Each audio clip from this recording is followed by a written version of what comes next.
Agora sim, Theo Cury na tela comigo, meu caro, já quis, eu, né, falei aquela hora de não botar o carro na frente dos bois, eu que acabei fazendo isso, queria te botar... Colocou o carro, colocou o analista, colocou todo mundo. Exato, colocar o analista antes da sonora que vai nos dar o ponto de partida para análise, não dá, né, aí é colocar o analista numa roubada, mas, ô Theo, esta fala do deputado Eduardo Bolsonaro deixa muito claro que a oposição...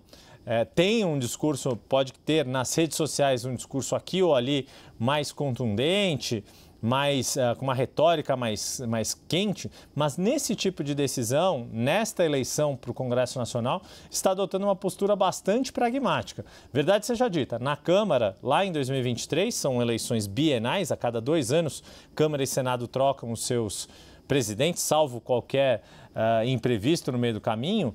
A Câmara, a bancada da oposição na Câmara foi pragmática, conseguiu seus espaços, conseguiu acordos, por exemplo, para comandar a CCJ durante o ano de 2024 e a CCJ virou um flanco ali, uma fortaleza da oposição, coisa que no Senado não havia acontecido porque bateram chapa Rogério Marinho com Rodrigo Pacheco foi eleito.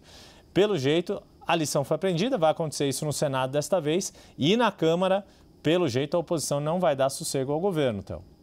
Não vai dar sossego. E essa frase, essa fala do Eduardo Bolsonaro para a gente mais cedo, ela é curiosa porque deixa claro esse pragmatismo que você menciona com relação ao que aconteceu durante a gestão do Arthur Lira na presidência da Câmara, que nem penderia para a direita, nem penderia para a esquerda. O plenário seria o soberano para tomar as decisões e o Arthur Lira teve esse êxito ao longo da sua presidência à frente da Câmara dos Deputados, atendendo a pleitos que eram da direita e também atendendo a pleitos que eram da esquerda, dando vitórias importantes também para o governo ao longo desse período.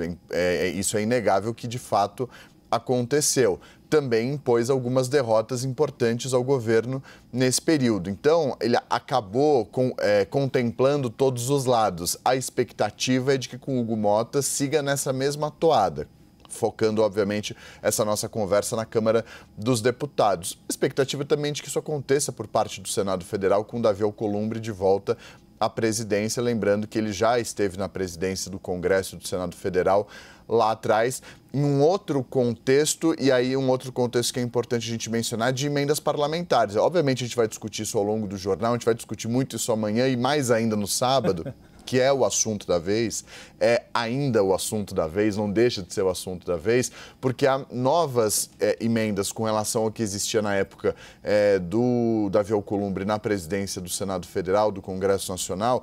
Naquela ocasião, quando ele presidia o Congresso, havia as emendas de relator, o orçamento secreto, que foi derrubado pelo Supremo Tribunal Federal no final de 2022, antes de o presidente Lula assumir de fato a presidência da República. Foi declarado inconstitucional em dezembro. O novo mecanismo que ganhou uma atenção especial dos deputados e dos senadores já existia no paralelo, mas ganhou atenção total, que são as emendas PIX, que não têm transparência, não tinham rastreabilidade nem critério para elas serem enviadas aos municípios, às cidades que são comandadas muitas vezes pelos prefeitos que são aliados desses deputados e desses senadores. O Supremo, no ano passado, determinou a suspensão da execução do pagamento dessas emendas, assim como de outras emendas, mas as emendas PIX são uma modalidade que dão dor de cabeça para as autoridades pela falta de transparência e rastreabilidade. A partir de agora, tem de haver um plano de trabalho. Estou dizendo tudo isso apresentado para que possa, de fato, esse pagamento ser aprovado pelo Executivo.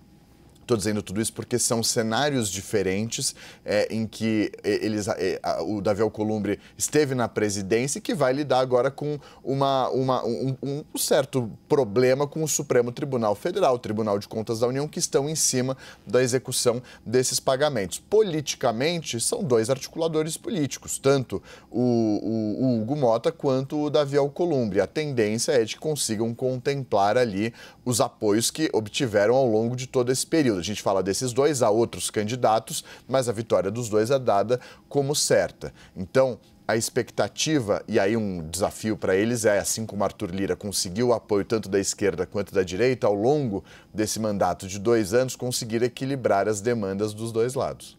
É isso.